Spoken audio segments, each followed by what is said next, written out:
স্বাগত দীপ্ত সংবাদে, সাথে আছি আমি নুজহাত রাহনুমা। রাজধানী ঢাকায় তাপমাত্রা বেড়েছে, তবে কিছুটা কমেছে শীত। এতে দেশের বিভিন্ন এলাকায় শীতের তীব্রতা রয়েছে। শনিবার সকালে ঢাকার তাপমাত্রা 12.4 ডিগ্রি সেলসিয়াস থাকলেও আজ সকালে তাপমাত্রা 15.1। দিনের বেলা তাপমাত্রা সামান্য কমতে পারে বলে জানিয়েছে আবহাওয়া অফিস। এদিকে পঞ্চগড়ের উপর দিয়ে বয়ে যাচ্ছে মাঝারি ধরনের শৈত্যপ্রবাহ।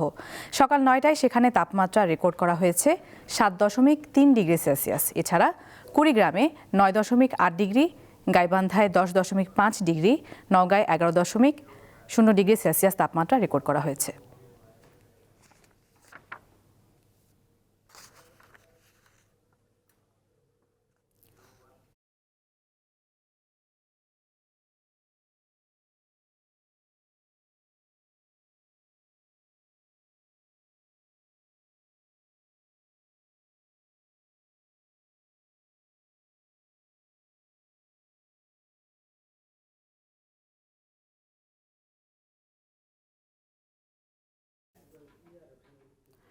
রাজধানীর পাশাপাশি সারা দেশেই এলপিজি সিলিন্ডারের তীব্র সংকট রয়েছে। বাড়তি দামে কিনতে হচ্ছে গ্যাস। অনেক স্থানে বাড়তি দামেও পাওয়া যাচ্ছে না গ্যাস। অনেকের চুলা জ্বলছে কাঠ বা খড়কুটোয়। দিনাজপুর সদরের বনকালী এলাকার সুমিতা রানী, তার রান্নাবান্না চলে সিলিন্ডার গ্যাসে। কিন্তু সম্প্রতি দাম বেড়ে যাওয়ায় সিলিন্ডার কিনতে না পেরে কাঠখড়ি দিয়ে চলছে তার রান্নার কাজ। আমরা ওইগুলা আর কিনতে পারি না, গ্যাস ঢুকাইতে পারি না। এখন 2000 টাকা লাগিছে, সেই জন্য আমরা খড়ি দিয়ে রান্না করি। এলাকার অলকা রানীরও একই অবস্থা। দাম বেশি হওয়ায় তিনিও সিলিন্ডার গ্যাস কিনতে পারছেন না। গ্যাস চলবা পারি না, খালি আনি থুসি, একবার চলাইছি আর চলবা পারি না। গ্যাসের দাম বেশি, আনিবা পারি না। দিনাজপুর শহরের কালীতলা এলাকার মাঝহারুল ইসলাম রেঞ্জু ডিলার পয়েন্টে গ্যাসের সরবরাহ একেবারেই সীমিত। অনেক ক্রেতা সিলিন্ডার পাচ্ছেন না। এ সুযোগে কিছু অসাধু ব্যবসায়ী অতিরিক্ত টাকা হাতিয়ে নিচ্ছেন। আমার গ্যাস শেষ হয়েছে প্রায় 7 দিন হচ্ছে। তো আজকে আমি গ্যাসের সিলিন্ডার ধরে দোকানে গেছিলাম। তো গ্যাসের যে পরিমাণ দামের কারণে দাম শুনে আমি গ্যাসের সিলিন্ডার ওইখানে রেখে আসছি। আমি একজন সাধারণ চাকরিজীবী, কি কারণে গ্যাসের দাম এভাবে বৃদ্ধি পাচ্ছে আমরা বুঝতে পারতেছি না। 1300 টাকা দাম তো আমি কোনোভাবে নিতে পারবো না, কারণ আমার তো ডিও রেটেই 1306 টাকা 8 টাকা। আমি ওই গ্যাসটা আনতে আমার 50-60 টাকা খরচ আছে, লেবার আছে, লোড আনলোড আছে। নারায়ণগঞ্জ মিলছে না গ্যাস, বেশিরভাগ জায়গায় সিলিন্ডার নেই। এই অবস্থায় বৈদ্যুতিক চুলা অথবা কাঠের চুলায় রান্নার কাজ সারছেন অনেকেই। 12 কেজির একটি সিলিন্ডার কিনতে গুনতে হচ্ছে 2000 থেকে 2500 টাকা পর্যন্ত। গ্যাসের বোতল আমরা টাকা দিয়েও পাইতাছি না, 1600, 1700, 1800, 2000 এমন দাম। গ্যাস পায় না, সিলিন্ডার গ্যাস পায় না, মানুষকে হাহাকার করতে আছে। গাজীপুরেও গত এক সপ্তাহে সিলিন্ডার গ্যাসের দাম বেড়েছে। খুচরা দোকানে প্রতিটি বিক্রি হচ্ছে 1500 থেকে 1800 টাকায়। কামরুন নাহার, দীপ্ত, বার্তা কক্ষ। দর্শক, গ্যাস সংকটের আরো খবর জানাতে নারায়ণগঞ্জ থেকে সরাসরি যোগ দিচ্ছেন সহকর্মী গৌতম সাহা। গৌতম, কদিন ধরেই তো গ্যাস সংকট চলছে, তো আজকের পরিস্থিতি কেমন দেখতে পাচ্ছেন, আমাদের বিস্তারিত জানান।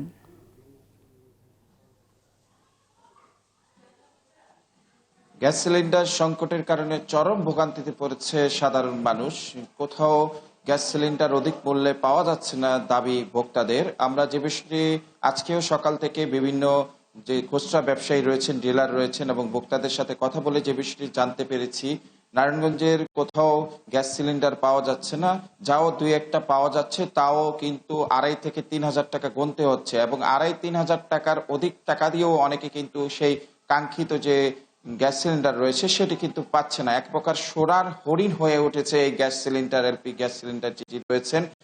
আমরা কথা বলেছিলাম, খুচরা ব্যবসায়ীরা যে বিষয়টি জানাচ্ছেন, তারা ডিলারদের কাছ থেকে সরবরাহ পাচ্ছেন না। তারা ডিলারদের এখানে গাড়ি লাগিয়ে রেখেছেন, তবে পরিবহনের যে অধিক মূল্য, দ্বিগুণ মূল্য দিয়েও কিন্তু তাদের এই গ্যাস সিলিন্ডার হচ্ছে। ডিলাররা তাদের যে বিষয়টি জানিয়েছেন, খুচরা ব্যবসায়ীরা জানাচ্ছেন তারা কোম্পানি থেকে এই গ্যাস সিলিন্ডারগুলি পাচ্ছেন না বলে তারা দাবি করছেন। তবে আমরা যে বিষয়টি কথা বলেছিলাম ডিলারদের সাথে, ডিলাররা যে বিষয়টি জানাচ্ছেন, তাদের যে এলসি রয়েছেন, এলসির মালের অনুযায়ী ছাড়া সেই মালটি এখনো পাচ্ছেন না বলে দাবি করছেন। কোম্পানিতে তারা একই পন্থায় কিন্তু গাড়ি লাগিয়ে রেখেছেন, যে বিষয়টি জানিয়েছেন আমাদের। কোম্পানি এখন পর্যন্ত মাল তাদের ছাড়ছেন না বলে সে বিষয়টি জানাচ্ছেন ডিলাররা। তবে ভোক্তারা একই চরম ভোগান্তিতে তারা কিন্তু শিকার হচ্ছেন। ভোক্তারা যে বিষয়টি জানাচ্ছেন যে এই গ্যাস সিলিন্ডার হঠাৎ করেই গত 1 সপ্তাহ যাবত না পেয়ে তারা কিন্তু রান্না করতে পারছেন না। সেক্ষেত্রে তারা বিকল্প উপায়ে যে মাটির চুলা রয়েছেন লার্কি দিয়ে এবং অনেকে কিন্তু ইলেকট্রিক চুলা কিন্তু তারা ব্যবহার করছেন, তবে তাদের কাঙ্ক্ষিত যে সেবাটা সেটা কিন্তু তারা পাচ্ছেন না। তবে তারা যে বিষয়টি দাবি জানিয়েছেন দ্রুত এটা সমাধান করে এই গ্যাস সিলিন্ডার তারা যাতে পায় এবং তারা স্বাভাবিক প্রক্রিয়া যাতে রান্না করতে পারে। আরেকটি দাবি কিন্তু তারা জানিয়েছেন, গত 1 সপ্তাহ আগেও কিন্তু যে বিষয়টি দেখেছি খুচরা ব্যবসায়ীরা এবং এলপি ব্যবসায়ী সমিতির যে ধর্ম তার তুলনায় কিন্তু দ্বিগুণ দাম কিন্তু বেড়েছেন। সরকার নির্ধারিত মূল্য 1306 টাকা যে নির্ধারণ করা হয়েছে সেই মূল্যতে তারা গ্রাহকরা পেতে চাচ্ছেন এবং সর্বোপরি স্বাভাবিক প্রক্রিয়া এক গ্যাস সিলিন্ডার বিক্রি করার দাবি জানিয়েছেন ভোক্তা ও খুচরা ব্যবসায়ীরা। এই ছিল আসলে আমার কাছে গ্যাস সিলিন্ডারের সর্বশেষ। গৌতম, ধন্যবাদ আপনাকে। দর্শক, সংবাদের শুরুতেই আপনাদেরকে আজকের শীতের খবর নিয়ে জানাচ্ছিলাম। তো শীতের পরিস্থিতি নিয়ে আরও বিস্তারিত জানাতে আমাদের সাথে পঞ্চগড় থেকে যোগ দিচ্ছেন সহকর্মী গোফরান বিপ্লব। কথা বলছি তার সাথে। বিপ্লব, তাপমাত্রা অনেক কম রয়েছে, সূর্যের দেখা কি মিলেছে? এবং পাশাপাশি জানাবেন যে শীতের প্রভাব কেমন দেখছেন জনজীবনে?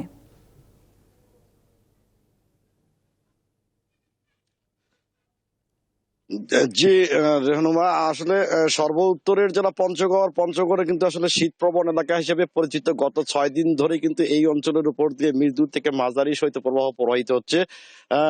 আজও কিন্তু পঞ্চগড়ের উপর দিয়ে মাঝারি শৈত্যপ্রবাহ প্রবাহিত হচ্ছে। আজ সকাল 9টায় সর্বনিম্ন তাপমাত্রা 7.3 ডিগ্রি সেলসিয়াস রেকর্ড করেছে তেঁতুলিয়া আবহাওয়া অফিস, এবং দিনের যে সর্বোচ্চ তাপমাত্রা রেকর্ড করা হয়েছে 21 ডিগ্রি সেলসিয়াস। বাতাসের আর্দ্রতা রেকর্ড করা হয়েছে 90% এবং বাতাসের গতিবেগ রেকর্ড করা হয়েছে 8 হতে 10 কিলোমিটার।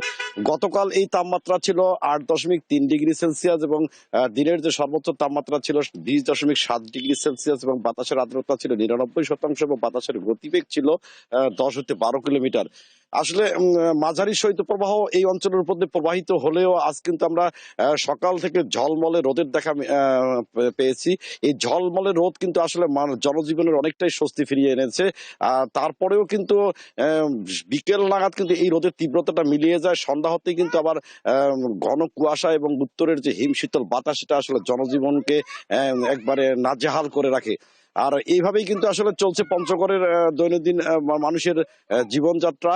এবং বিশেষ করে যারা শীতপ্রবণ এলাকায় মনে করো বিশেষ করে খেটে খাওয়া মানুষ যারা আছে, দিন মজুর আছে, তাদের আসলে কষ্টের ভোগান্তি থাকে না। এই ছিল আমার কাছে শীতের সর্বশেষ তথ্য। রেহনুমা। দর্শক, পঞ্চগড় থেকে শীতের খবর নিয়ে যুক্ত ছিলেন সহকর্মী গোফরান বিপ্লব। দেশে আর কোনো প্রতিহিংসা বা প্রতিশোধের রাজনীতি দেখতে চান না বিএনপির চেয়ারম্যান তারেক রহমান। গতকাল সংবাদ মাধ্যমের সম্পাদকদের সঙ্গে শুভেচ্ছা বিনিময় অনুষ্ঠানে তিনি কথা জানান। রাজনৈতিক মতপার্থক্য যাতে দেশকে বিভক্তির পথে ঠেলে না দেয় সেদিকে খেয়াল রাখার উপর গুরুত্ব আরোপ করেন তিনি। জাতীয় ঐক্য বজায় রাখা এখন সময়ের দাবি বলে মন্তব্য করেন তারেক রহমান। সদ্য দলের চেয়ারম্যানের দায়িত্ব নেয়া তারেক রহমান শনিবার সাংবাদিকদের সঙ্গে শুভেচ্ছা বিনিময় করেন। রাজধানীর গুলশানে একটি হোটেলে অনুষ্ঠানের শুরুতেই প্রত্যেক সাংবাদিকের সঙ্গে কুশল বিনিময় করেন তিনি। ত্রয়োদশ জাতীয় সংসদ নির্বাচনের ঠিক আগ মুহূর্তে এমন মতবিনিময়ের আয়োজন করেন তারেক রহমান। 17 বছর পর দেশে ফিরে বিগত 1.5 দশকের নিপীড়ন, গণমাধ্যমের স্বাধীনতা ও আসন্ন জাতীয় সংসদ নির্বাচন নিয়ে নানামুখী সংকটের কথাও শোনেন তারেক রহমান। আপনি জানেন না এখানে কি হয়েছে, আপনার বিশিষ্ট লোকজন আপনাকে যা বলেছে এটাই আপনি শুনেছেন, এবং এখন যারা মিডিয়ার নতুন বন্ধুরা আপনাকে যেটা বলছে সেটাই আপনি শুনছেন, এবং সেটাই আপনি মনে করছেন এটাই বাংলাদেশের 17 বছরের ইতিহাস। বাংলাদেশের 17 বছরের ইতিহাস এটা না। আমাদের হাত পা বাঁধা হয়ে যাচ্ছে। মিডিয়া অফিসে যখন আগুন দেয়া হয়, সংবাদপত্র অফিসে যখন আগুন দেয়া হয়, তখন কিন্তু আমার ভাবতে কষ্ট লাগে যে আমরা জাহান্নামে আছি না বেহেশতে আছি। দেশের 70% মানুষ বিএনপিকে ভোট দিতে আগ্রহী, এই কথার মধ্যে সত্যতা আছে, কিন্তু এই আগ্রহটাকে ভোটে পরিণত করতে হবে এবং তারপরে ক্ষমতায় যেতে হবে। এই তো কথা। এই কথার মধ্যে কিন্তু পুলিশ বাহিনী চলে আসে। তাদেরকে যদি আপনারা নতুন নৈতিকতা, মূল্যবোধে আপনারা শিক্ষিত করতে পারেন, তারা কিন্তু প্রস্তুত আছে আপনার সাথে কথা বলার জন্য। আমরা গণতন্ত্র চাই, স্বাধীন সাংবাদিকতা চাই এবং সুশাসন চাই। প্রায় 30 মিনিটের বক্তব্যে দলের নতুন চেয়ারম্যান বলেন 5 আগস্টের আগে ফিরে যাওয়ার সুযোগ নেই। তাগিদ দেন গণতন্ত্র অব্যাহত রাখার। আমরা যে কোনো মূল্যে যদি এই যে জবাবদিহিতাটা, গণতান্ত্রিক প্রসেসটা যদি আমরা কন্টিনিউ করতে পারি, অনেক বেগ হয়তো আসবে, অনেক কঠিন হবে, কিন্তু একটা সার্টেন টাইম পর পর আমরা যদি গণতান্ত্রিক প্রসেসটাকে কন্টিনিউ করে যেতে পারি, তাহলে নিশ্চয়ই আমরা অবস্থার পরিবর্তন ঘটাতে সক্ষম হব। এ সময় নিজের ও বিএনপির পরিকল্পনার কিছু অংশ তুলে ধরেন তিনি। কোনো রাজনৈতিক দলের নেতা সদস্য কাউকে আমি আঘাত করতে চাইছি না। আমি আমার চিন্তাটা শুধু ওনাদের সামনে তুলে ধরতে চাইছি যে আসুন, মানুষের প্রতিদিনকার তার চিকিৎসা ব্যবস্থা কী হবে, তার কর্মসংস্থান কী হবে, তার পরিবারের সন্তানদের শিক্ষা ব্যবস্থা কী হবে, তার রাস্তায় বের হলে নিরাপদে সে ফিরে আসতে পারবে কিনা, এইরকম বিষয় যেগুলো আছে, এই বিষয়গুলো নিয়েও বোধহয় আমাদের আলোচনা আরও একটু বেশি হওয়া উচিত। দেশ পুনর্গঠনে গণমাধ্যম কর্মীরা দায়িত্বশীল ভূমিকা পালন করবে বলেও প্রত্যাশা করেছেন বিএনপি চেয়ারম্যান। করেছি এবং আপনারা যে কষ্ট করে অনুষ্ঠানে। রুবায়েত হাসান, দীপ্ত সংবাদ, ঢাকা। এবারে ইরান পরিস্থিতি। সরকার বিরোধী বিক্ষোভে অগ্নিগর্ভ ইরান। সরকারি হিসেবে এখন পর্যন্ত ৬২ জন নিহত হয়েছে। এর মধ্যে ৪৮ জন বিক্ষোভকারী ও ১৪ জন নিরাপত্তা বাহিনীর সদস্য। গ্রেপ্তার করা হয়েছে কয়েকশো জনকে। বিক্ষোভকারীদের বিরুদ্ধে আজ কঠোর হুঁশিয়ারি দিয়েছে ইরানের সেনাবাহিনী ও রেভলিউশনারি গার্ড। আন্দোলনকারীদের দমন নিপীড়ন বন্ধে তেহরানকে আবারও হুঁশিয়ারি দিয়েছেন যুক্তরাষ্ট্রের প্রেসিডেন্ট ডোনাল্ড ট্রাম্প। মুদ্রার দরপতন, দ্রব্যমূল্যের ঊর্ধ্বগতি ও অর্থনৈতিক দুরবস্থা নিয়ে ক্ষোভ থেকে ২৮ ডিসেম্বর তেহরানের ঐতিহাসিক গ্র্যান্ড বাজারে ধর্মঘটের ডাক দেয় ইরানের ব্যবসায়ীরা। তখন থেকেই শুরু হয় সরকার বিরোধী আন্দোলন। 2 সপ্তাহের মধ্যে দেশটির ৩১টি প্রদেশের ১০০টির বেশি শহরে দাবানলের মতো ছড়িয়ে পড়ে বিক্ষোভ। রাজপথে নেমে সরকার পতনের ডাক দিচ্ছে লাখো মানুষ। হামলা ও আগুন দেয়া হয়েছে সরকারি ভবন, থানা, রাষ্ট্রীয় টেলিভিশন, মেট্রো স্টেশন, এমনকি ব্যাংকেও। বিক্ষোভে ক্ষমতাচ্যুত শাহের ছেলে রেজা পাহেলভির সমর্থকরা অংশ নিচ্ছে। আন্দোলন দমনে কঠোর অবস্থানে সরকার। দেশ জুড়ে নামানো হয়েছে আইন শৃঙ্খলা রক্ষাকারী বাহিনীর হাজার হাজার সদস্য। পরিস্থিতি সামাল দিতে বন্ধ রাখা হয়েছে ইন্টারনেট।